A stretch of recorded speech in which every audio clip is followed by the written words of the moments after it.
And welcome everyone to episode 129 of One Piece at a Time, the One Piece read-through podcast where we read and discuss 5 chapters of the One Piece manga each and every week.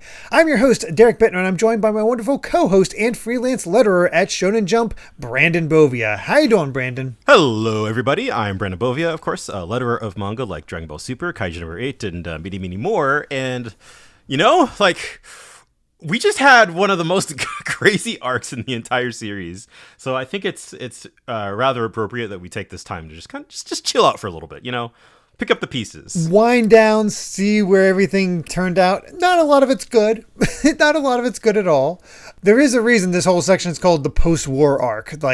It's just there's a lot of wrap up needs to be happening, but it also is an interesting time to kind of show more of Ace's past, but also I guess set up more things because of certain characters. So yeah.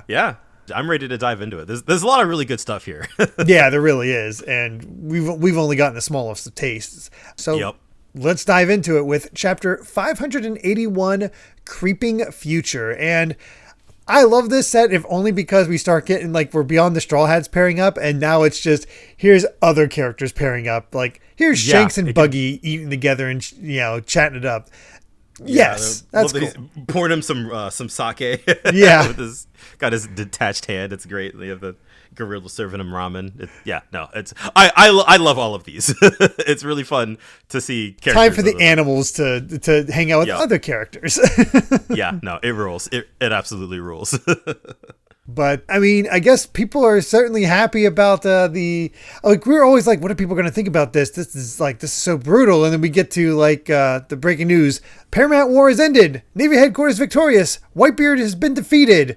And it's just in a massive cheer throughout. Yeah, at least it's Sabaody, which I mean, it makes sense given that from the average citizen's point of view, the Navy is supposed to be the ones protecting them.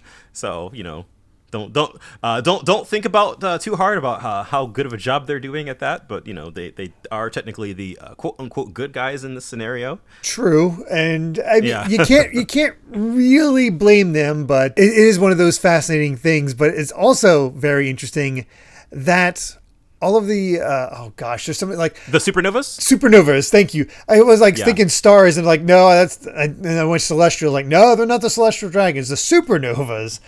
Yeah, it wasn't just Law that went to Marineford. All of them did, but none of them actually interfered. Yeah, that actually caught me off guard somewhat. They're all here, watching things play out. We kind of got Drake listening in on a transponder snail, trying to wiretap. Even he just immediately realizes, and I like this insight from him since he is former Navy. This will force the Navy to change as well. It's that's interesting. Yeah. There's a lot of lasting consequences from this, and we're kind of getting hints of it from all of the people who are watching. Yeah, and obviously it becomes extremely evident to all of them. A new era of bloodthirst on the surface of their skin. They were feeling it on their skin, and they're Whitebeard's territory will become a sea of blood. Yeah, we were talking about that earlier. Yeah, and of course, Arush here saying that the key here is Blackbeard. He's going to be the eye of the storm for some time to come. He's definitely going to be at the center of all of this. And Apu's trying to figure out, what's up with Law actually going to try to save Luffy? What's up with that? Yeah, it's funny because I commented on this last week where it was the Law that we saw initially is very different to the Law that we see in the rest of the series. From his appearance at Marineford onward is kind of his more consistent characterization. So I love that Apu's just kind of he's famous for his ruthlessness. Why is he coming in to save Straw Hat? Yeah, weird. And we still got more stuff for Bonnie, which I'm guessing you were I get it. And meanwhile, I'm who's his? This is it can't be Luffy, can it? Or no, we need to go to the New World and find him right now. Who's him? Yeah. I know. Again, this will not get resolved for 600 chapters. Good God. Yeah, it is. I love it. Just like last time with Bonnie, this early on, Oda has figured out exactly what he's going to do with this character. And he's just all right, I'm just going to sit on that for a little while. Cool. Yeah. Cool. And I do like this little moment with Hawkins. It's weird. No matter what I do, Straw Hat's survival rate won't go to 0. So there's your confirmation. Luffy's fascinating. not going to die. Yeah, so spoilers. It's interesting for Kid to admit. It's like, ooh, I was pretty. No, it wasn't Kid that admitted this. Somebody else was on his crew saying, "Oh, I was pretty intimidated when the war started, but now Whitebeard's dead, and it's like it's over now." I was like, "No, it's not over. Blackbeard's here. The seas of the new world were governed by the 4 emperors: Shanks, Kaido, and our fourth emperor, Big Mom. We finally know the names of all of the 4 emperors." Except one's dead now. Yeah, we finally got all 4, and then we immediately lost one. It's interesting that it's here of all places. It's just it feels kind of random, but I guess it's information that will be crucial at some point later, I'm sure. Yeah, I mean, we've heard about Kaido for a long time now. That's true. Yeah. God, Kaido's been brought up a whole bunch, like 3 or 4 times at this point. Yeah, so that's going to be something. So I'm going to assume this is the era of let's start laying hints for Big Mom. Yeah. It's interesting. Yeah. Oh boy. Oh gosh, but Kid seems all about it. It's like turbulent new era has begun, and yeah, he's the most ready of anybody. He's like, all right, yeah, let's bring on the chaos, and he is not wrong because all around the world, people are being empowered by the fact that Whitebeard said the One Piece exists, so I'm gonna go find it. The facts of the story get altered as it spreads. News of the Navy's victory is born on the ocean breeze, and the entire world was still giddy from this great event. But the people don't notice something, because we're getting all this cheering about Whitebeard being dead. The Navy will never fall. Praise those brave heroes. I want to be this kind of sailor get some of the headquarters. No, you don't. I was going to say, you've drank the Kool-Aid, my good sir. You've fallen for that sweet propaganda. Yeah, we immediately see that Whitebeard's dead, his territory's up for grabs, and Whitebeard, kind of a good dude. Other pirates, not so much, and they immediately start terrorizing and start claiming islands for themselves, including Brownbeard. Brownbeard. This character will come back up again. He looks very silly. Try to remember him. I mean, it's just funny to me. It's like we have white, we have black, now we have brown. We have Brownbeard. I'm not going to act like he's a super important character. I don't think this doesn't come. He comes across as a character that's not super important, but also one of those that's just memorable enough to come back. Probably is almost like a joke character. Or for sure. Even though he's obviously supposed to be threatening now. Absolutely a power vacuum that is putting things into turmoil. In which case brings up the good point is like, what was the Navy trying to accomplish with killing Ace rather than just shoving him into level 6 and letting everybody forget about him? Yeah, I guess they had to know this was going to happen, right?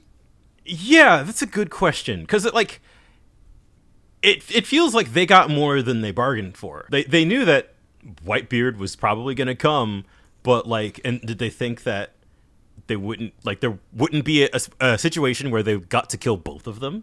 And now that just it completely throws the world into chaos, right?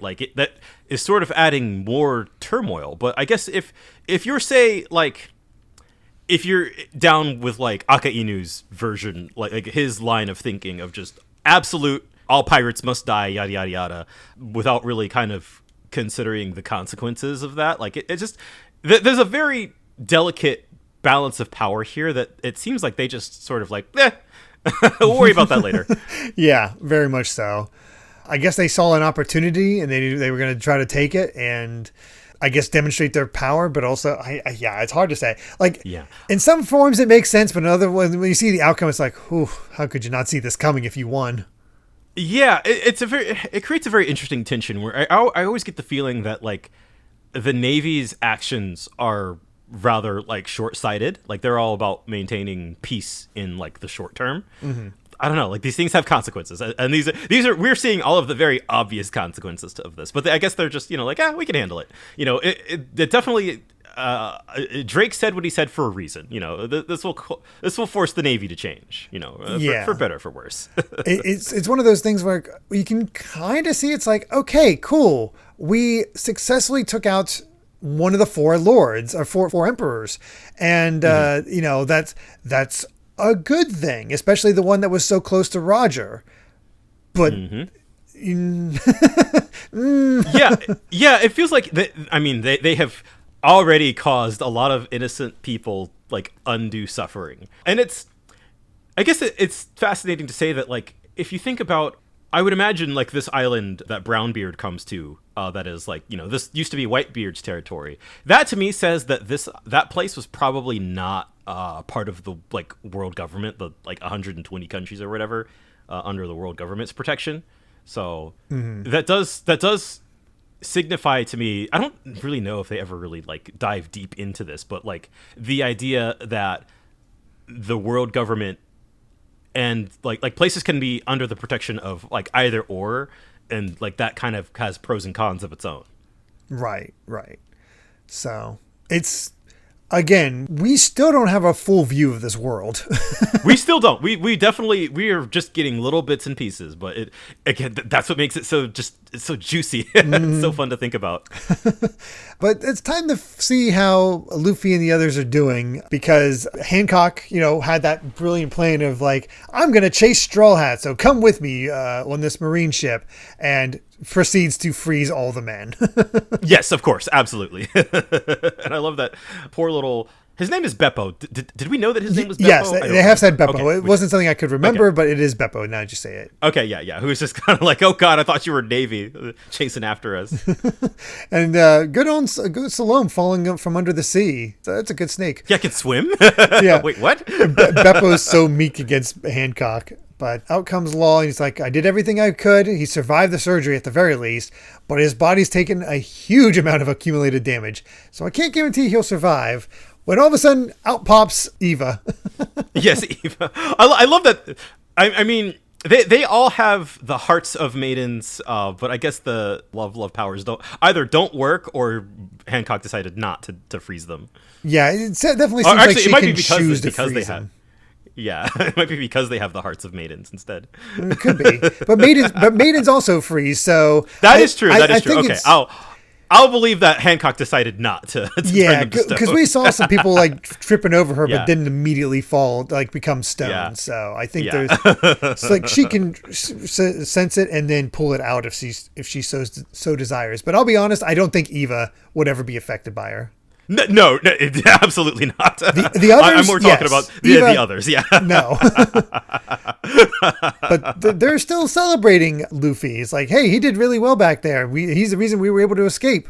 And, we're going to go back to the Kamabaka Queendom, the place we all dreamed of, from the New Kama land to the original home of the New Kamas. They won in this scenario. They got off. It's great. Yeah. And Sanji's about to get a lot more new friends.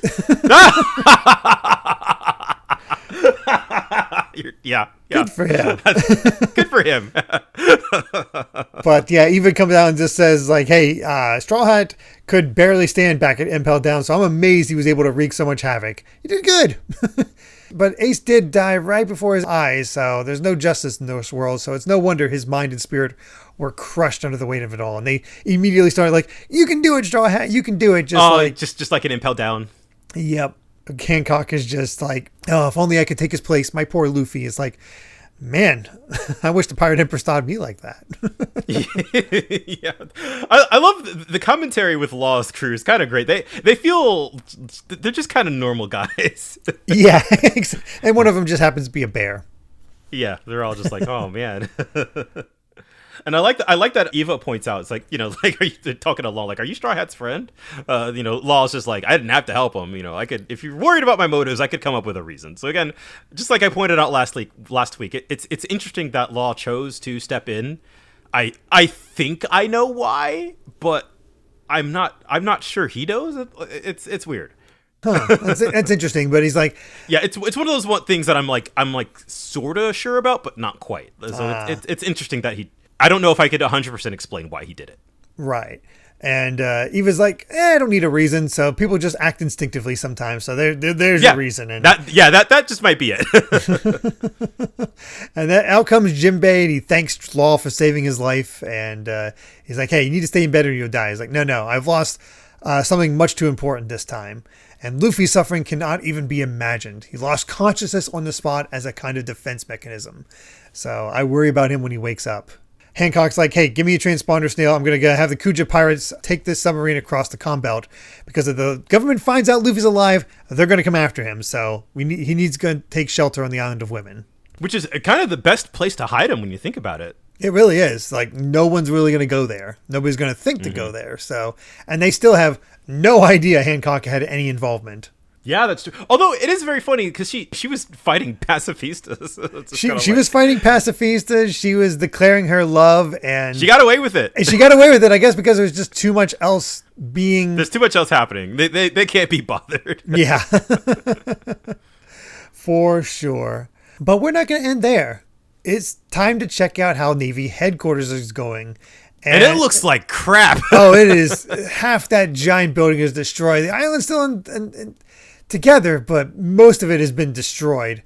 And they got a report on how Impel Down is doing. And Magellan's near death. He was beaten terribly. Medics are giving him intensive treatment. He's upset by the failure, and honestly, if he could actually move, he'd probably take his own life. It's like, don't let him do anything stupid like that. And it's like, holy crap, they beat up Magellan. Yes, we saw what kind of a monster Magellan was. And whatever the heck happened on Impel Down after we left, he was able to get beaten within an inch of his life. But I love the idea of like trying to give medical treatment to somebody made out of poison.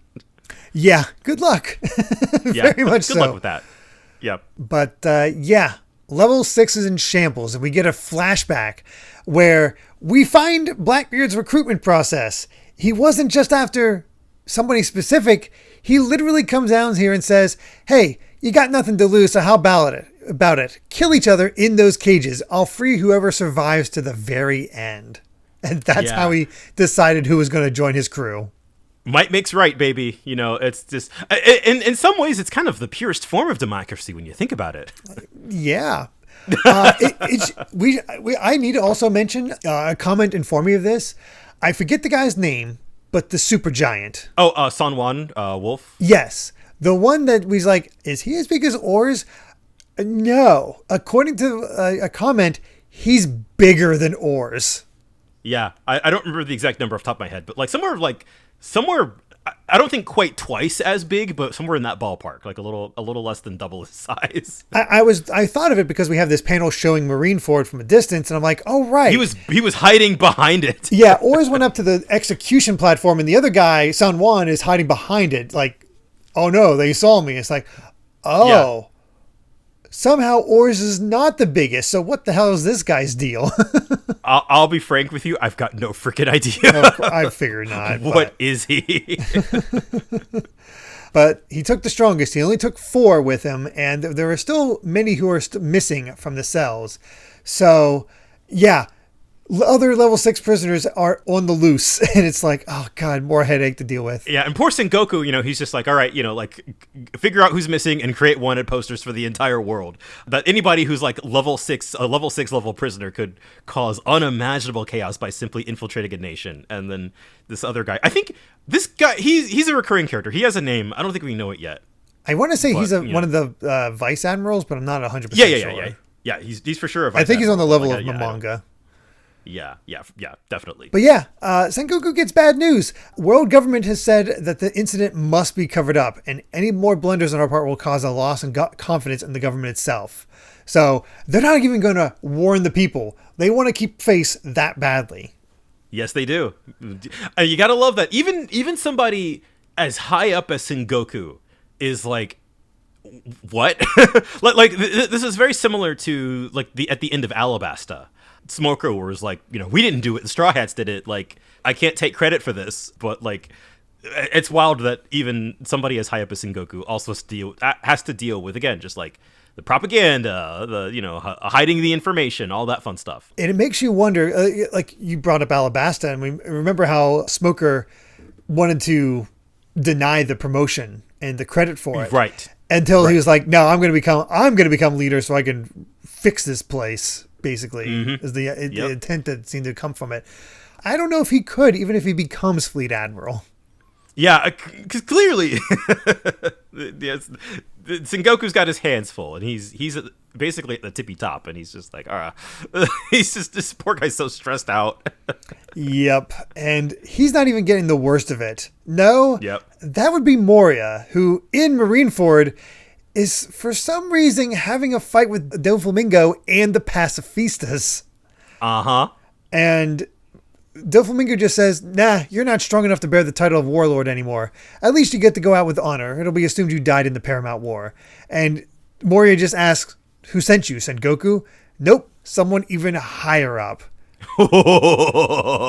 I love this line. It's so juicy. And I have no idea. We were just talking about how like Sengoku doesn't really carry the power, and that is just a demonstration of it. That somebody is somehow telling Doflamingo is like, nah, Moria's too weak. He's out of the warlords apparently, or maybe even dead. Although I don't think he's dead. I'll be honest. It's too off panel. Yeah, I will say once you find out and. This will make a lot of sense, and I know when that reveal is coming. I don't know if I'll remember this panel to be like, "Hey, do you remember when he attacked Moria and said, nope, somebody higher up?" maybe not. It's a lot. I'll try to commit that to memory, but it is again, it's one of those things. God, like even talking about just all of these other like, you can tell that Oda has so many plans already like in set for like kind of all these characters and their relationships, and just like how early he figured out Doflamingo, and all of his dialogue is so just like, you knew from the start, didn't you?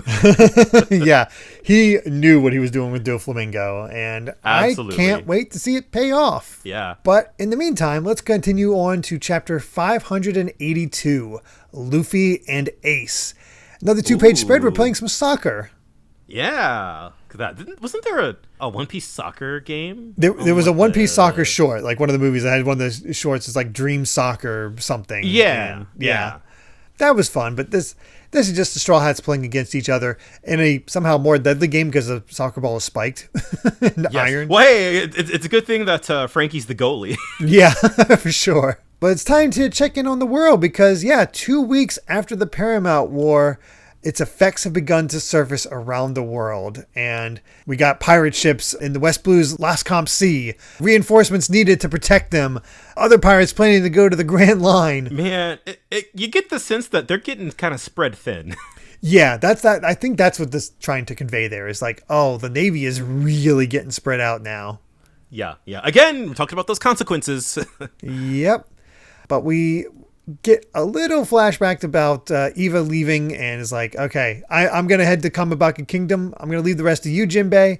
And Jinbei's like, yeah, I can't swim very well right now anyway, so I'm going to see that he fully recovers. They're just going to hang out for a bit. Yeah, so they get to chill. So they say their goodbyes, tell Straw Hat not to die. They take the Navy ship to go to Kamabaka Queendom, and Hancock's ship and Law's ship head off to the Island of Women. And yeah, Luffy's still not doing so well. He is. Yeah, it looks like it looks like he's like still unconscious. Well, no, I mean because he's like screaming. But it's like, like, where are you, Ace? He's just like screaming and crying and yelling, but like he's just not all there. Right. He just can't process it at all. And Law's saying like if his wounds reopen, he could die. So we need to keep him under control. Well, it looks like Law's crew's not doing a very good job of that. They're all kind of running around in the background. Yeah, having a little bit of trouble. But I guess it does signify that he is awake. He awoke and basically just said, where is Ace? I think is the implication here. Because she's informed us like, Luffy's awake. He's like, really? I want to see him right now. It's like, no, you can't. Everyone here wants to see him. But if you go see him alone, it'll set a bad example for the rest of the nation. So even just allowing these men to anchor in the bay is an unthinkable violation. And she's like, I don't care. Luffy's starving. Make him food. Yeah. Well, yeah. I love that, her sisters are like, sister, you have to eat. And she's like, oh, right, food. I have to feed Luffy. It's like, wait, no.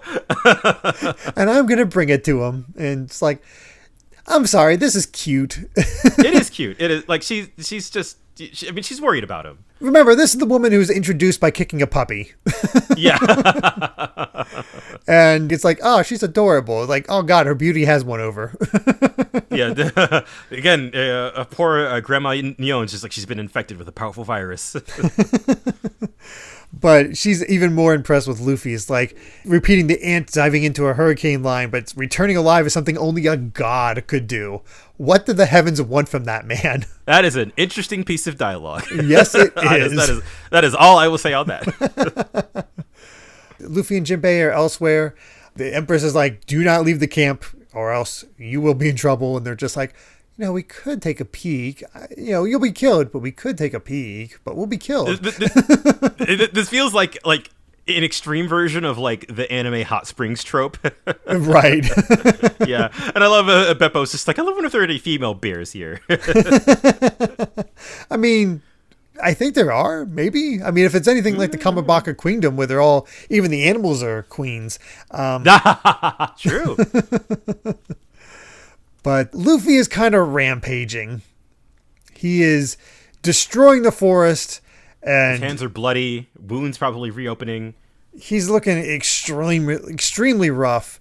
And it's like, maybe it was a dream. And the memories of Ace dying in front of him just keep coming back. And he's looking at his hand and just seeing it all. And it's just so painful that he just starts rampaging. He's got trauma, is what this is. Yeah, trauma and potentially PTSD.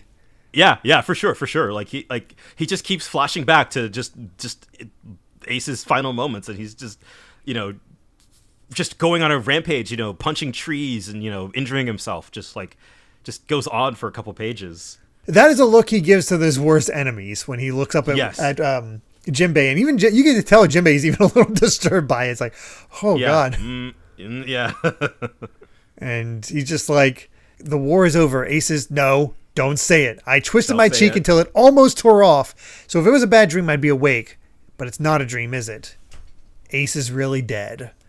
And that's when he finally breaks down crying and flashing back to his like, who's Ace? He's going to be your older brother. And another just scream of pain as he just cries and cries. And man, that's rough. Yeah. And that's where we lose the present day. Everything from this point on is flashback because it's time to see how Luffy and Ace first met. 10 years ago, a path on Mount Corvo behind Windmill Village in the East Blue. And, of course, Luffy's telling Garp that, I want to be Pirate King. It's like, no, you're going to become the strongest Navy man ever. You and Ace both. And it's fun that, I talked about this a little bit before we started recording, but like this is specifically, like this is after he met Shanks. And so he's got the gum fruit. It's fascinating to me, just like broad strokes about this flashback, because it answers some things, but it leaves a whole lot vague. That it is sort of like, we're kind of meeting Luffy when he's like 7 years old. And so there's still a lot that we don't know about like where he started from. It feels like we're almost starting in the middle in some aspects. Yeah, and in a lot of ways, this is just a very specific moment in Luffy's life. Exactly, yeah. And I do like the little notice, like, why, I'm made of rubber, so why is this hurt? Because Garp's he's just dragging him. Yeah, pitching his cheek with hockey, probably. Yeah, probably, knowing he has to in order to actually make it work. Yeah. He's just like, hey, I should have never left you in that peaceful Windmill Village, so it's my fault you ended up meeting Shanks. You know what? It's time to go with the Don. And we're finally going to meet the Don. And it turns out the Don, who I completely forgot who the Don was, is a woman. Curly the Don is boss of the Don family and a bandit. Yes. And not only like she's got like she feels almost like kind of like a nanny stereotype. Yeah. just like chain smoking, like she looks like she's bad news and just got a bad attitude. And he's like, Garp, you got to give us a break. He's 10. He's already too much that we can handle. Take him from us, please. Yeah, referring to Ace. And then they scream, is like, oh, God, who's that kid? Oh, he's your grandson? Oh. Yeah. I love it because Garp kind of gives her an ultimatum where it's just like, all right, you can spend the rest of your life rotting in a pig pen, or you can raise my kids, my grandkids. It's just, I'm turning a blind eye to so many of your crimes. Yeah. Which is just great. Garp is horrible, but I love him. Yeah. And poor Dodon is just like, that kid's probably a monster in his own right, so I don't want two of them. Yep. That's when Luffy gets spit on. And that's his introduction to Ace. Ace spits on him, and we see him just hanging out on top of this animal with a bloody pole. And this is Ace at 10 taking out a giant monster like that. So, yeah, Ace was strong. Ace was strong. And as we'll see throughout the course of like the rest of the set, I love that our first, like, because when we see Ace and Luffy interact, kind of in present time, it's like, oh, like they're raised together, they're close. But now we have to see that relationship build kind of from the start, right? Like that they're very clearly, Ace was nothing to do with Luffy right now. Right. And it's a very different Ace from when we first got introduced to him, because, he's falling asleep at meals. He's goofy and laughing all the time. It's like, my little brother, that sort of thing. And to see him just so hardened, it's interesting what life we can sort of extrapolate Luffy's influence did for him. Sure. Yeah. Yeah. Especially with some of the lines he hears from Luffy over the course of this flashback. But there's a 3-year difference between the two of them. And it's time to both of them be raised by Dodon. Yeah. You can already kind of see, I feel like the implications of what kind of childhood that they must have had. Yeah. Very, very much informs the lives that they live now. We do have an SBS, and I gotta admit, the first one cracked me up because there's like, I'm thinking of buying a Nami body pillow, so I wanted to ask on how to use it. It's just like, it basically just goes into this long diatribe. It's like, yeah, I don't actually know about all the piece of One Piece merchandise that's out. I leave it to my media manager to deal with that. I just read the merchandise section and jump and go, oh, I didn't know they had that. But he is always very interested in the Portrait of Pirates figure series, which, to be fair, is a really good figure series. Yeah, those are all really, really good. But I also cracked up with the fact they had to include the actual Nami body pillow. Of course he did. There have to be countless ones. Oh, of course. Yep. And honestly, that seems rather tame by body pillow standards. So the other one is actually about his tones that he uses. And I'll be honest, I didn't really read too much about this. This is our stuff that just goes right over my head. So yeah. Well, I mean, this is like basically like sheets of adhesive that are physically stuck onto the manga pages to create sort of like the grays that you see. Oh, okay. Yeah, and sort of like the density of the dots kind of determine the size and density of the dots can determine like how dark of a gray it is, or how light. Of course, these days, most manga artists, like, this stuff is handled digitally. I do think Oda still works analog, but he does mention that he prefers to feel it in this SBS. Whether he still does that, hard to say. I am pretty sure he still draws the manga manually, which is ridiculous. But I think he still does some digital work as far as character design stuff. I saw a time lapse of him drawing one of the characters, and it was done digitally. Yeah, that's actually a fun thing. He drafts out the volume covers digitally. I think the final versions are still done analog, but like he will run through drafts digital, which is interesting. It's an interesting process. Yeah, it really is. But yeah, let's go ahead and move on to the next chapter, 583, Gray Terminal. And, oh joy, these two. Yeah, it's Hogback and Absalom. Just living it up, is surrounded by pretty ladies. I love that Absalom gets what's coming to him. He's got all the big animal ladies. Yeah, I like that he the last thing he saw was the good-looking lady in front of him, but his eyes are being covered by the pig woman while an elephant woman is behind him. It's just like, yes. Yep. I didn't think I'd say that I'd be seeing elephant boobs today, but she's rocking that bikini. Yep. Yeah, she is. That's a thing. Of course, naturally, when we get into this, Luffy's like, I hate bandits. Yeah. Flashing back to the guys from chapter 1. Oh, what was this? What was this guy's? Higuma? Yeah, Higuma the bear or something like that, or something like that. Yeah, that's it. Yep. The Don's just like, you realize how much trouble I'm going through because of you. If you don't like it, leave. Go die somewhere. Yeah. And Luffy's like, hey, I'm hungry, and he sees Ace chowing down on all kinds of meat, and he's like, give me some of that. It's like, no, this meat came from a wild buffalo that Ace caught. After we get our share, the rest of it goes on the dinner table. The bandit world is a recession too, so. Oh God. We're gonna work your butt off. Cleaning, washing, shoe polishing, weapon polishing, stealing, plundering, fraud, murder. You got that? You better not snitch to Garp about what you're forced to do here. So you're gonna be killing people. I love the den immediately. She's like, I'm gonna put this child to work. It's just murder, fraud, right on the list. It's great. And the only thing you're guaranteed is a bowl of rice and a cup of water a day. Everything else you have to get for yourself. And he's like, okay. Yeah. She's funny. Like, she's just like banging her head on the table like, you're supposed to cry.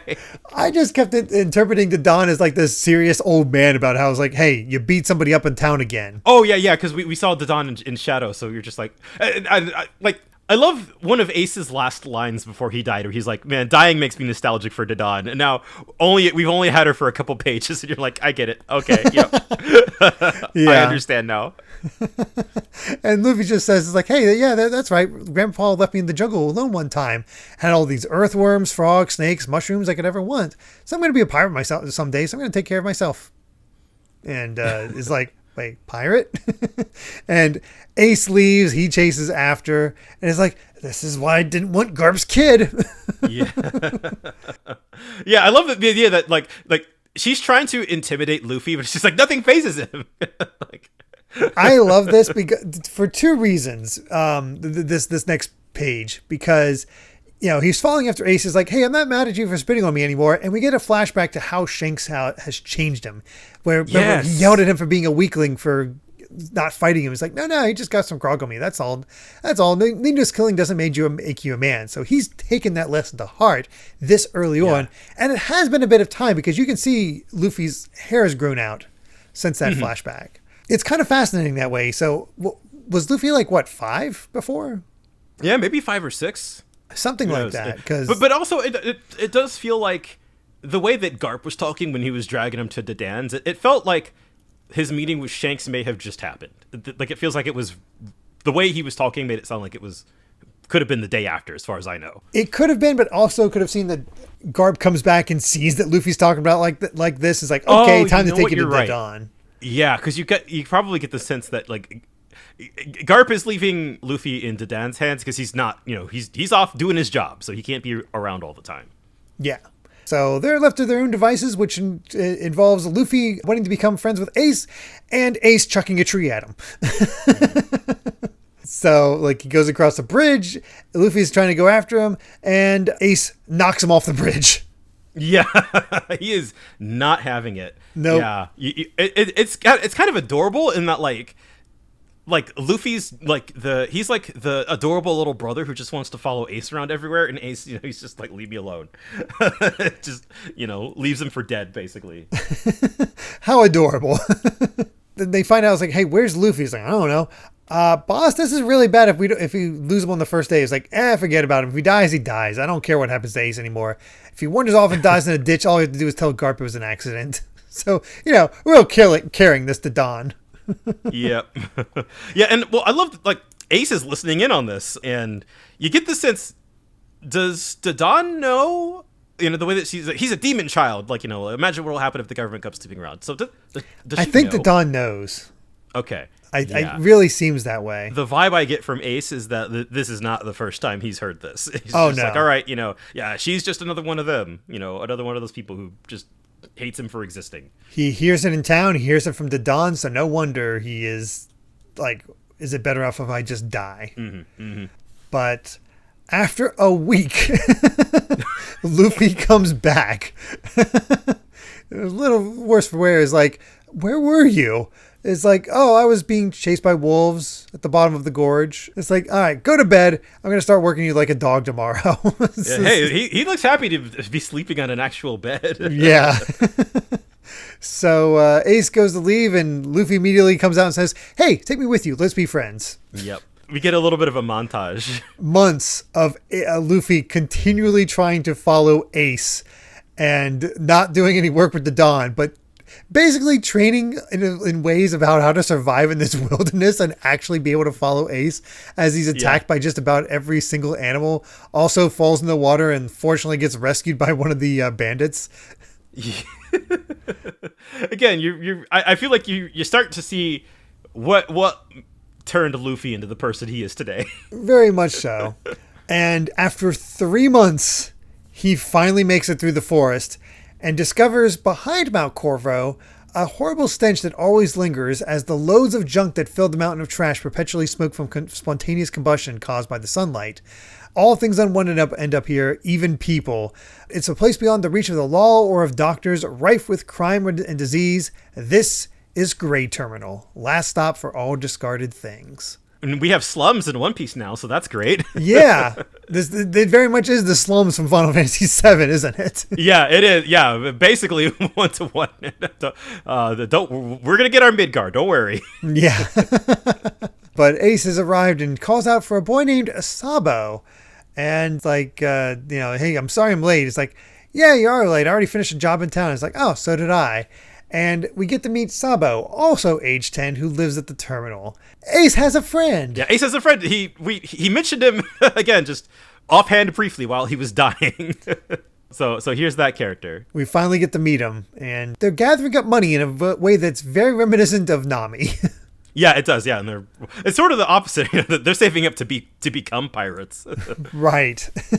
But they've been stealing people for 5 years. Since they were 5. Right. Good Lord. And they're just like, I wonder how much a pirate ship costs. It's like, could be tens or even hundreds of millions of berries. But we got to close this up. Somebody might see us. And then Luffy immediately hears this. It's like, a pirate ship? You guys want to be pirates too? He's all excited. This is so adorable. It really, this is like, I feel like actually very much like how actual children would interact, minus the having to steal part. Yeah. But it is kind of the like, oh, we've got a secret. And then, oh, here's the motor mouth. Here's the dumb kid who wants in on our dumb kid shenanigans. Yeah. And Ace is just like, so you finally made it here. I didn't even take any paths that normal people can use. Oh, they tie him up. Yeah. Luffy's tied up and just like, hey, be my friend too. To Sabo. Sabo's just like, that's why I keep telling you to live here. You brought this on by yourself by doing your training on the mountain paths. What are you going to do now? He knows our secrets, so if you let him go, he's going to tell the whole world. So we got to kill him. Yeah, straight up. This is like, I didn't think you'd kill me. Kid. I don't want to die. It's like, all right, Sabo, kill him. What? You kill him. I never killed anybody before. Well, I didn't either. I haven't either, so I don't know. Again, this also feels very authentic. This is so Tom Sawyer, it hurts. It is. It's, oh my God, you're so right. But somebody's coming. It's like, okay, we have to untie him and get away from now, or they might find the treasure. And that's when we meet Porchemi of the Blue Jam Pirates. They're looking for Ace, who beat up one of these pirates at age 10, broke his arm, and stole his money. Wow. So they're trying to get the money back before Captain Blue Jam gets a word of it, because he's going to kill him if he finds this out. Yeah, and I love that Sabo's just like, oh, he's holding a real sword. Yeah. That's not good. And Ace is like, oh, crap, I didn't realize he was part of that. We shouldn't have robbed him. And that's when they realize, oh, no, he got caught somehow. Luffy got caught somehow. And as soon as he gets caught, it's like, help me, Ace. I was like, oh, God. So even from this young of an age, it just I love seeing all of the elements that make a Luffy. Yeah, it is very much a young Luffy. And there's like, oh, you know Ace? Yeah, he's my friend, but he did just try to kill me now. It's like, oh, he's blabbing already. And it's like, all right, well, I'm going to ask you. Ace stole from us today and ran off with it. Do you know where it is? And it's like, they're going to take all our treasure. The idiot better not talk. And Luffy's just like, no. What a terrible liar. And they kidnap him because it's like, all right, we're going to make you talk. And they're just like, oh, crap. There we go. So I feel like you can kind of already get the sense of where things are going. I really like that, again, our introduction to Ace and Luffy's relationship is, it starts off real rough, and we kind of have to see them grow up together through this. Obviously they're going to kind of try to swoop in and save him, but... Right. Just it's interesting seeing how the bond was formed. Yes. Although I gotta say, This is one of the most fascinating SBSs I've come across. I laughed out loud when I saw this. So, yeah, somebody was saying when you convert the Japanese names of the devil fruit eaten by the Straw Hat crew, they can go from 1 to 10. With Gomu Gomu, it's 5 and 6. Hito Hito, 1 and 10. Hana Hana, 8 and 7. Yomi Yomi, 4 and 3. But there's no 2 and 9 in the crew. However, Bartholomew Kuma with their Nikyu Nikyu fruit is 2 and 9. Does that mean Kuma's going to join the crew? Tell me. It's like, what? That really surprised me. Why am I so surprised? No comment. Oda, you are a terrible liar. I see where Luffy gets his lying from. Yes. This is great because it is part of a very popular theory that currently has not been debunked, and where the manga is at right now, the chances of this happening are higher than 0. I'm not going to say that it's likely, but it's higher than 0. That's weird. It is weird. Well, and especially what we know of Kuma now. Yeah, it would be one thing. I feel okay saying this because Oda is like, he basically gave it up, or he's just like, no comment. Yeah. So, yes. And that's the crazy thing to me is that, oh yeah, there are only 4 devil fruit users on Luffy's crew. Yeah. So, it's one of those things that's it's a fun coincidence. But Oda's answer is just like, oh God, I found out. It's like, that's what does it to me. This is a coincidence. Yeah, no, it just, he could have played it cool. It just been like, nah, man, that's just, how funny. But no, he's panicking. He's just like, crap, I found out. And he also chose to actually print it. So I wonder if a lot of people, like, this was already becoming a popular theory among Japanese fans. Yeah. Well, you know what? I'm not gonna say anything. But you know what? Yeah. There's again. What I will say is that the newest opening to the anime teases this in a way that makes it feel more likely. It feels like there is a way that certain characters who aren't Kuma, by the way, but the way certain characters are placed makes it like it makes it feel very intentional. And that's funny because I don't even think the manga answered it yet. So no, yeah, that's what makes it. You're just like, wait, the anime put this here, but like, why? Why would they put that there? But also, again, I can see how the circumstances could lead to that happening. Again, chances are higher than 0, which is nuts. Yeah, for sure. Oh my God, Oda, what are you doing to us? Oh, the theories. Yep. Oh boy. All right. Well, that'll be answered maybe way later. Let's get to chapter 584, Incident with Porchemi. And hey, it's time for Crocodile Mr. One to hang out with some animals. A gang of hippos. This might be my favorite one. It's so awesome. There's like explosions going on in the background. You know, I just love that. Crocodile's reading the paper, but like Mr. One's holding up a cigarette. This might be the coolest Mr. One has ever looked. And honestly, I know, right? Yeah. Mr. One is as Crocodile's right-hand man works probably the best you could ever hope for. Yeah, for sure. No, this one's great.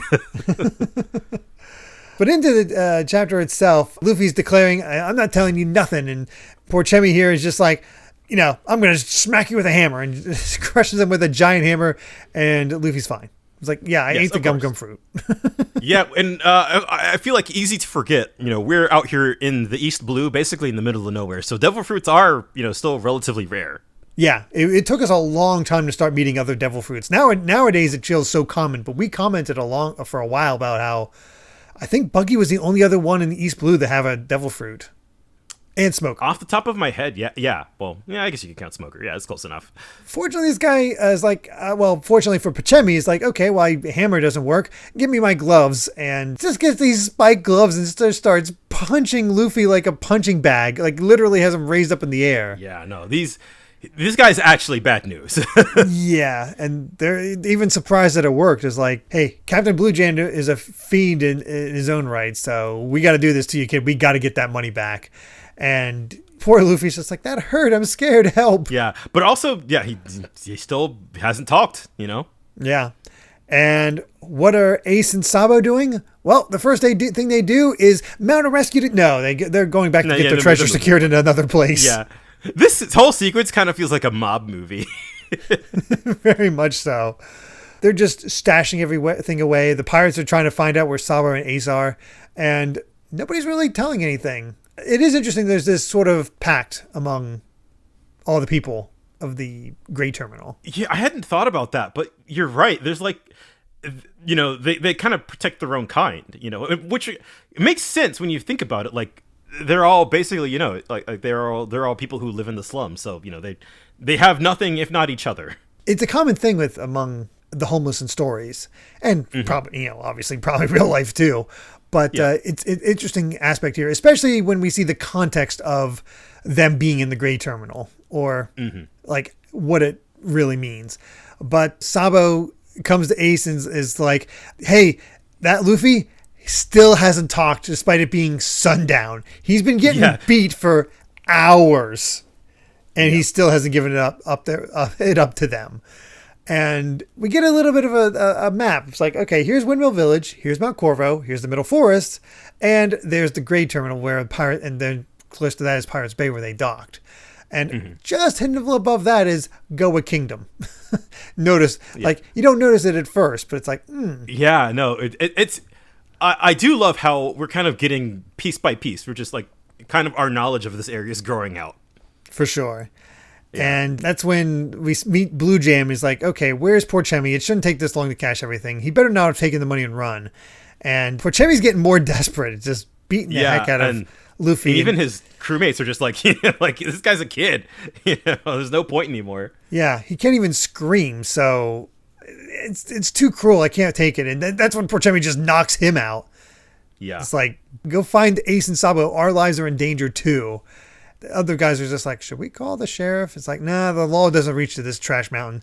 Besides, he's with Blue Jam and he's got the aristocracy in his pocket, which is...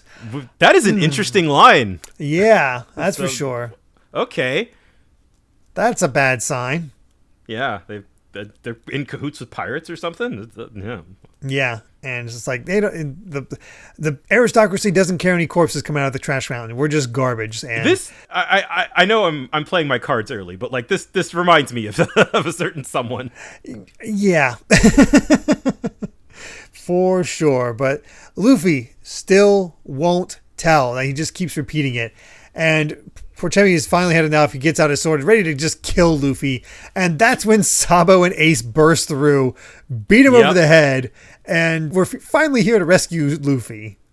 Man, if I was an adult man getting my butt handed to me by a bunch of 10-year-olds, multiple, not only robbed by 10-year-olds, but... Yeah, and both of them just clock him over the head and take him down and get the knife, free him. And that's when Sabo's like, all right, let's get out of here with Ace. And Ace is like, no, once I face off against enemy, I never run away. Wow, that explains some things. Yeah, that explains his showdown with Whitebeard and explains his whole thing with Aki Inu. Yeah, for sure. All right, it's Ace versus Porchemi, and it's getting ready to be a big fight. And Sabo comes in and is just like, yeah, I'm gonna help you out. It's like, nah, I can't lose to a kid. I'll have to hang out my cutlass otherwise. And Porchemi loses. He gets beaten by just the two of them. On the ground. Bloody head, and just apologizing to Blue Jam. He's like, the money is like, nah, I don't want to see your face. And he just shoots him. So Porchemi's dead. I'm sorry, you just got your butt handed to you by a couple of 10-year-olds. You can kind of see Blue Jam's point of view. Yeah. Yeah, that's a bad look, you know? Mm-hmm. We cut over to Luffy, Sabo, and Ace, and Luffy's still crying and bandaged up. And Sabo's like, Ace, you gotta stop having this death wish. You're up against a real pirate. We really should have ran, because now Blue Jam's whole crew is gonna want revenge on us. So yeah, and Luffy's still crying. They're just like, shut up! How long are you gonna keep crying? I hate cows and crybabies. It's annoying. And Luffy immediately shuts up and is like, thank you. And he tries to say, thank you for saving me. He just keeps crying. It's like, Sabo's just like calming him down. It's like, he's just thanking Calm down. you. Hey. Yeah. I'm glad that Sabo's here. He's kind of the voice of reason out of this group. Yeah, sadly. It's like, why didn't you just tell them? And it's like, you knew those guys would kill women and children without a second thought. It's like, well, if I told him I couldn't be your friend anymore. So what? It's better than dying. Why do you want to be friends with me so bad anyway? Don't you remember what I did to you? And you followed me all the way here. It's like, I don't got anybody else. Yeah. You're all I have. I love this scene because it says so much about both of them. Because it is just all Luffy wants is a friend. And we see this now in this flashback, and you can understand, again, in present time, like how much Luffy values his relationships with other people, because it is, again, like he says it's all he has, and so he's going to protect that with everything that he has. Yeah, because we've seen it. He basically grew up alone. Obviously, he had no idea who his dad was. We can assume that he didn't have any idea who his mom was. Has a bit of a friendship with Machina at the bar at Windmill and the chief, so they kind of have like a fondness for him. But you get the sense that he doesn't really have any friends, and that's why he bonded so much with Shanks.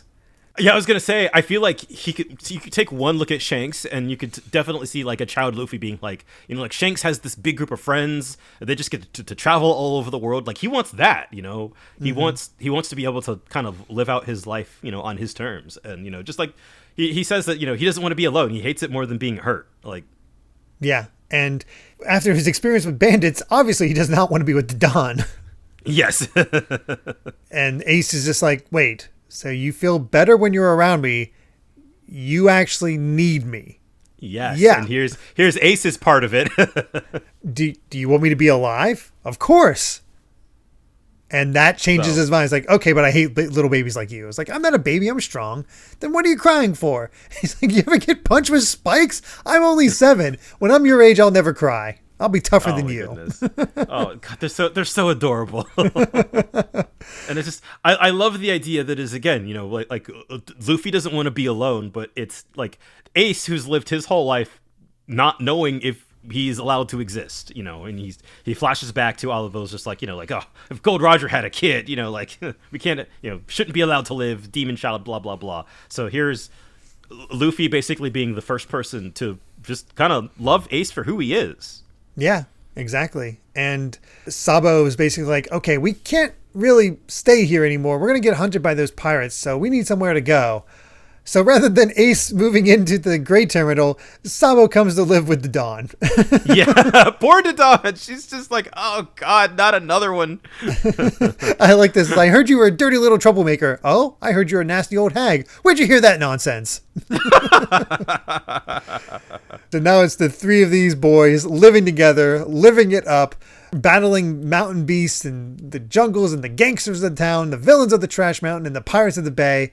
Their notoriety even spread to the central city of the kingdom. It must be a heck of a distance, because the Don's like, where's Goa? Right, yeah. Well, apparently it's, all of this is the kingdom of Goa. All of Corvo, Trash Mountain, Windmill Village. It's all the kingdom of Goa. So, but the fact that she doesn't know where it is. She's like double checking. She's like, they're just like, wait, why are you reading the paper? You never do that. It's like, well, some sort of big shot is coming to the kingdom and it's making headlines. What's so great about these celestial dragons? Oh, God. Yep. Oh, no. Goody. Which we don't see how that resolves in this set, but you can just... I don't quite remember how this whole thing plays out, but it can't be good. I don't either, honestly. I forget. I take that back. I remember one very important thing about them being here. Oh, I don't. Yeah. Well, time to finish this setup with chapter 585, Brotherly Pact.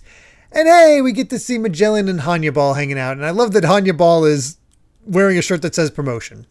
He's committed to the bit, if nothing else. I love seeing Magellan wear like a sweatshirt. It's just like a hoodie. It's kind of great. Yeah, honestly, that fit works for him. Yeah, it's just he's got his horns through the hat. I love it. It's a good look. But we get to the boys, and Luffy's trying to learn his Gum Gum pistol. Not going so well. He punches himself in the face. Yeah, I see. He's got a little bit of a ways to go, and I love it. I love that they're sparring basically against each other. They're keeping score. What's really interesting here is that there's only 100 fights per day. We'll do it again tomorrow. So Luffy lost to Ace and Sabo 50 times a day. Meanwhile, Sabo beat Ace 24 times and lost 26.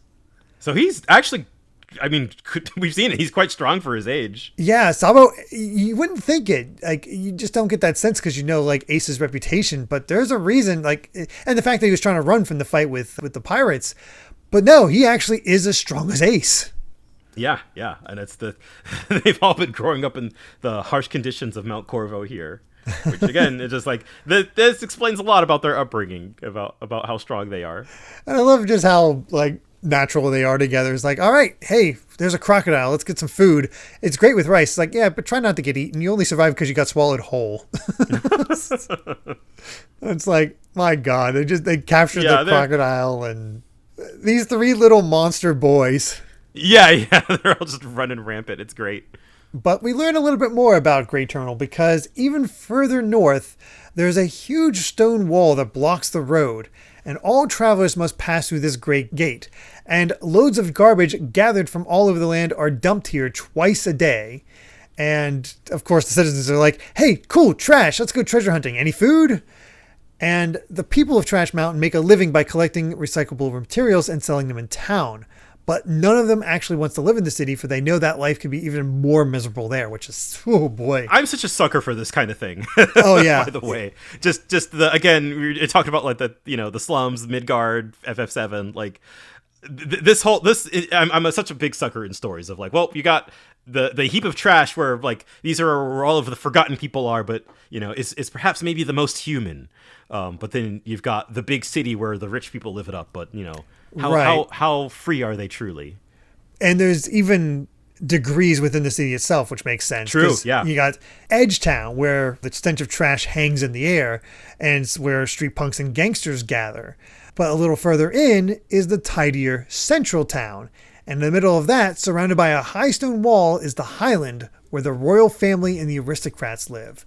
This is the Kingdom of Goa. It feels even more natural than just having like the poor people live here, the rich people live here. It is, I think, almost more true to life to have like levels, basically. Right. We literally have the homeless, the poors, the middle class, and the rich. Yep. The dynamics all here. We get this map and it's like, my God, you would never expect something like this to be so close to Windmill Village when we first saw it. Right, like, all the way back in chapter 1, you're like, oh, here's the nice little town. It makes me wonder how much of this Oda did actually plan from the beginning, and how much of it was just like, well, I can expand on this later if I want to. So here's all this. I think there's a much greater scale at play here. There's a greater distance between these things than it first seems. Like, this is a pretty sizable island. Yeah, for sure. And when you think about it, when you're like looking at it, most of the island is actually like the city parts. Crazy to me that the entire trash pile is just on the outside. Like, we'll just toss it outside the walls, whatever. Yeah, no, there's so much to say there about just sort of economic disparity, and we haven't gotten to the celestial dragons yet, but you can probably get the sense that the way that they just like this is the most beautiful land in all the East Blue, spotlessly clean. Like they want to present themselves as tidy and clean, but just off to the side is where they try to hide their garbage, just like not even by shoving it under the bed. Like, it's just off to the side. Just don't look over there. Let the poor take care of it. Yeah, it is very telling that it is a rich society that they want the veneer of looking important. We see the symbol of the Goa Kingdom as well on the castle. It makes me wonder how often we've seen that symbol. Oh, it almost looks like a comet. Kind of. So we have this in the next page. The boys are dining and dashing. Literally jumped out a 3-story window in order to escape paying for food. And as they're running down, they're just like, okay, let's get out of here. And I got a police officer is like, oh, it's those three again. And on his hat is the same symbol. It's just actually detailed. It's like 3 feathers surrounding something else, or on the edge of something else. It looks like a son almost. I don't know. Yeah, it's interesting. I will try to keep this in the back of my mind. I'm not sure if it's important. It might be. It seems to be like, turning the page once again, it seems to be a flower with feathers. Oh yeah, because look at the, okay. Well, as we have this random man saying, "Sabo, wait, you're alive? Come back home." And it's like, hey, he's calling you. It's like, nah, I must have took me for somebody else. Let's go. Yeah. Mistaken identity. Happens to know my name. Yeah. That's when they're just like, we see the restaurant, they got Dine and Dash, and they're like, this is the 4th floor. I didn't think they'd actually jump out the window. They ate 26 bowls of noodles and then, well, ran. But Luffy left an IOU. An IOU. It just says treasure. Freaking Luffy. I feel like that has happened at some point. I don't remember when. That Luffy left somebody an IOU. Was that in Baratier? Yes, he did try to do that in Baratier. Okay. I was like, I swear I'm not misremembering. I completely forgot about that, but you are absolutely right. He tried to pull it in Baratier, and that's when he was made Chore Boy. God. Oh, that's so good. Ace and Luffy confront Sabo. Is like, all right, you're hiding secrets. Talk. We'll beat it out of you. He's like, all right, I'll talk. He's like, so I'm actually the son of an aristocrat. Who is? I am. So, well, you wanted to know. They're just picking their noses, yeah. So there you go. It's sort of an interesting twist that, like, Sabo his parents are alive. He's not an orphan. He wasn't even born on Trash Mountain, and the guy that with the mustache earlier was his dad. Yeah, he's like, I'm sorry I lied to you. And Luffy's like, I forgive you. He's like, and Ace is like, I don't get it. Why would you do it? Why would an aristocrat run off to live at Trash Mountain? And that's when we get Sabo thinking back to his very young childhood. It's like, you must become a man worthy to marry a daughter of the royal family. And then our family will be set. You'll be happy for sure. And I've been working so hard all day. He drew a picture of his dad, and his dad rips it up. Oh, you can understand. Again, rich people, not a fan. Yeah, and Sabo's like, yeah, this boy, I got into a fight, but this boy pulled a knife on me, and it's like, this other kid is just like, no, I'm hurt. It's like, oh no, Sabo's trying to say, I'm hurt. It's like, oh no, is this rich boy, this royal family boy hurt anywhere? It's just like, oh my god, it's one of those parents. Yeah, and so you can see that, like, that basically caused Sabo to run away from home. Yeah, can't really blame them. It's like all they care about is wealth and status. So if I can't marry a girl from the royal family, I'm no better than trash. And yeah, if I didn't learn fast enough, I was just a nuisance. So I've always been alone. So I just came here. We get a message from his dad. It's like, yeah, don't go near Trash Mountain. The creatures living there aren't human. They're trash in the shape of people. I feel like we see this time and time again, man, with the with the aristocrats, the bourgeoisie. They're just there's so many instances of just like the rich people just like looking down on people. It is a really good thing that we met Vivi first, because my God, right. I think that was very intentional. I feel like that was very intentional. Yeah, yeesh. But Sabo declares, like, we need to go out to sea someday. Let's get out of this country so we can be free. I want to see the world and write a book about it. And navigation is the one thing I like to study. So, that's interesting. Let's get strong and become pirates. And so there we go. He's got the same dream. Yeah. And Ace has the same dream as well. It's like, I'm going to become a pirate and win. I'll be famous all over the world and prove my life's worth something. Oh, dang it. And don't say that. He did. He did succeed. I won't run away from anyone. I won't lose to anyone. I don't care if they call me a villain. I'll make the whole world know my name, which he did. And Luffy, of course, says, I want to be. And they're just like, what? I want to point out, like, that he didn't. I'm putting on my tinfoil hat on this one, because if he wanted to say that I want to be king of the pirates, he would have just said it, because he said it before. True. Yeah. Which, again, like, I do think, I think there's a little bit of a double meaning here. And I don't know what that is, but this has been alluded to before as well. That, like, there is something here that only they have heard. I missed those elements. But, Luffy has a secondary dream.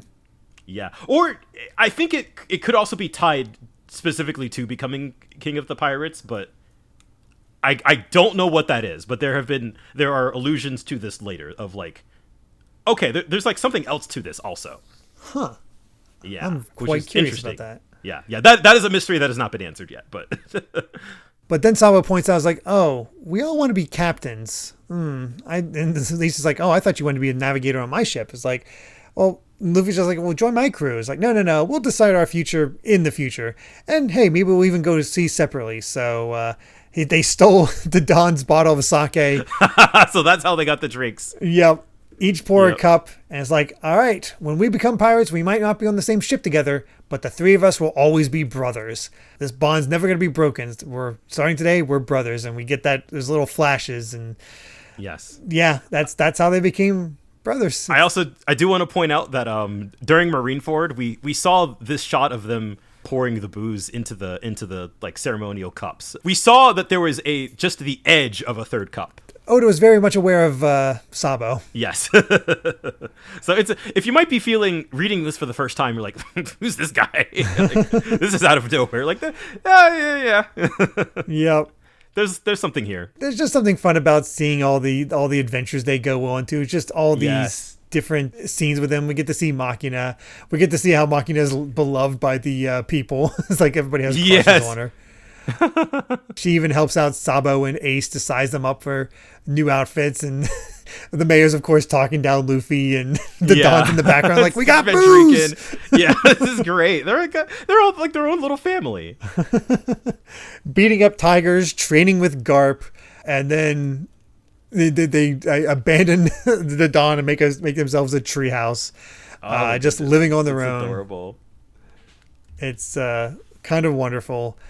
Yes. But those happy times have to come to an end, as one day Blue Jam shows up alongside Sabo's father, and to get that so lovely sentiment. We parents gave life to our children. It's their duty to do whatever we tell them to. How dare you incite him to leave home? It's like, oh, great. Yeah, and we saw this earlier too, of alluding that Blue Jam was kind of in cahoots with the rich people. Mm-hmm. Yeah, they beat up Ace when he's trying to like, hey, are you after my money, you trash? And it's like, hey, don't get his trash blood on me. So I have to disinfect now because of all that. And Sabo's trying to be like, hey, I left of my own free will. It's like, no, it doesn't matter. Pirate, take care of the rest. After all, we paid you. So Ace is calling us like, don't do it, Sabo. Don't leave. And Sabo says, fine, I'll go with you. Just don't hurt them because they're my precious brothers. And as they shouted at him not to go, we got to be free together, right? Are you just going to give up? And Sabo just leaves crying. And that's where we end. Man. I love, poor Sabo. We're seeing kind of like where, for these three kids, like kind of how they've learned their definitions of freedom, right?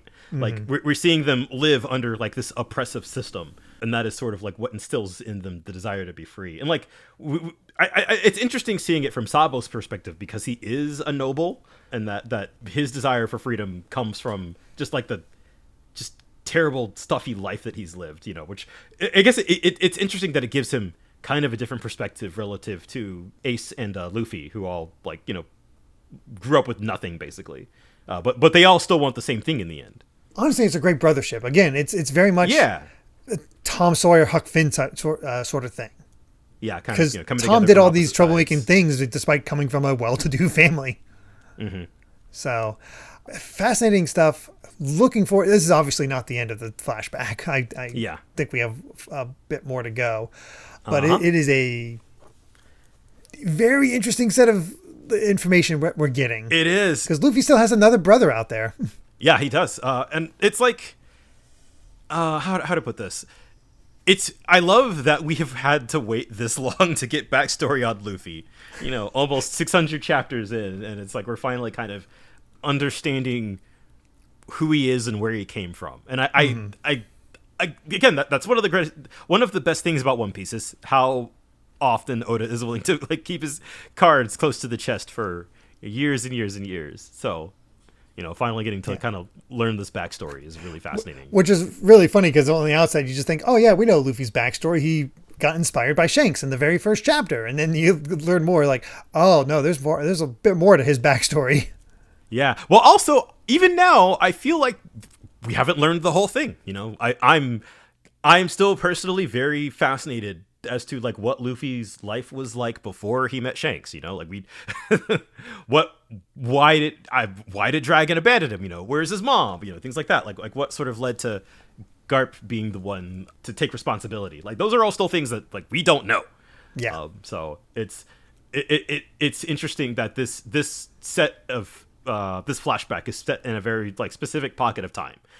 So I guess it's more like whenever we learn like with other character flashbacks, it feels like, okay, this is probably all we need to know about them for the most part. Right. But like even going into this flashback, it's like, oh no, this is not all of it for sure.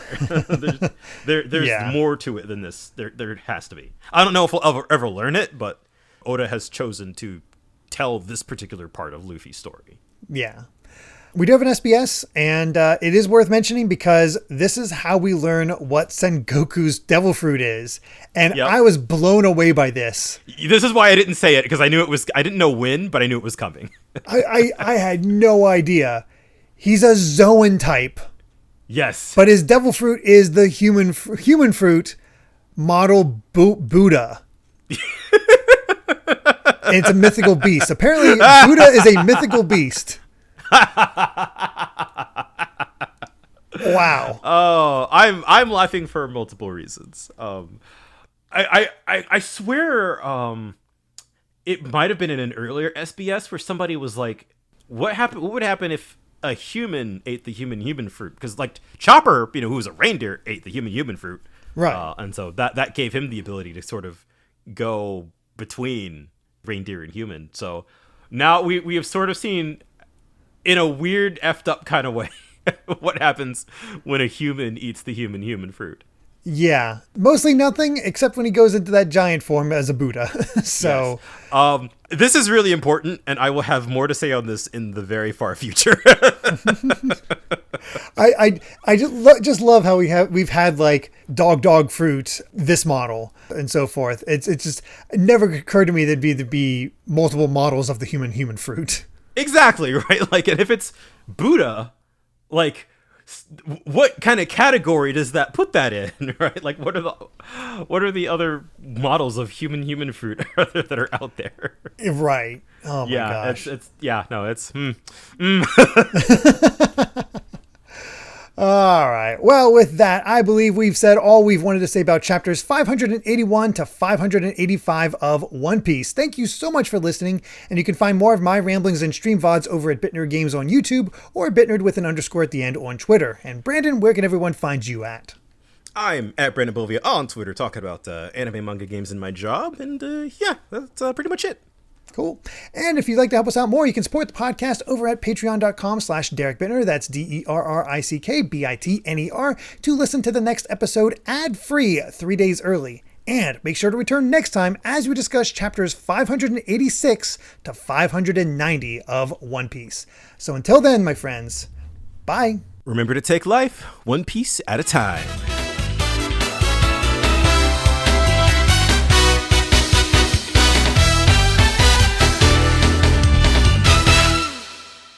Ace, Luffy, listen. The three of us, we're gonna leave this country. We're gonna sail the seas and see the world. And once I've done it all, I'm gonna write a book for kids like me. 'Cause studying is fun when you're learning about adventure, and we're gonna have lots of them. We're gonna be pirates!